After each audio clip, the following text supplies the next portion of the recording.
संभाजीनगरची परिस्थिती सुद्धा इतकी काय चांगली नाही. आपण बघू शकतो जी वरती दूर दिसतोय हे सगळं पॉल्युशन. म्हणजे आता जर पाहायला गेलं तर जर म्हणायला बघू शकता. त्याच्यावर AQI झालेला आहेत आपल्या इथं. की जे काय दूरवरती जाऊन असं पॉल्युशन तयार होतं. इथं बी आता काहीच दिसत ना ज्यादा पैकी म्हणजे दिसत नाही, जास्त दूरच दिसत. मोबाईलमध्ये तरी थोडंफार दिसतंय, डोळ्यांजवळ पाहतोय डोळ्यांनी इतकं काय स्पष्ट दिसत नाही.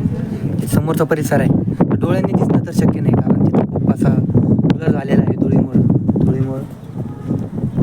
ठीक आहे. तरी सुद्धा बरं वाटतंय. त्याला जे काय हवा आहे ते छान हवा आहे, ती गार वाटतंय. काय जसं की पहिलं म्हणलं होतं तसे लव कपल्सनी आपले नाव नोंदवलेलं आहे. प्राचीन काळापासून त्यांचं प्रेम चाललं वाटतं. असे खूपसे नाव लिहिलेले आहे. एक दिवस आपलं सुद्धा इथं नाव उमटेल. नाही, काही गरज नाही अशा ठिकाणी.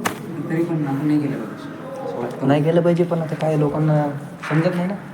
लोकांना पर्याय सुद्धा नाही नाही. केलं आता. आम्हाला गरज पण नाही पडली कधी ते पण काही नाही केलं पाहिजे असं मला वाटतं. जास्त ते चला तर आपण जाऊया आता पुढं.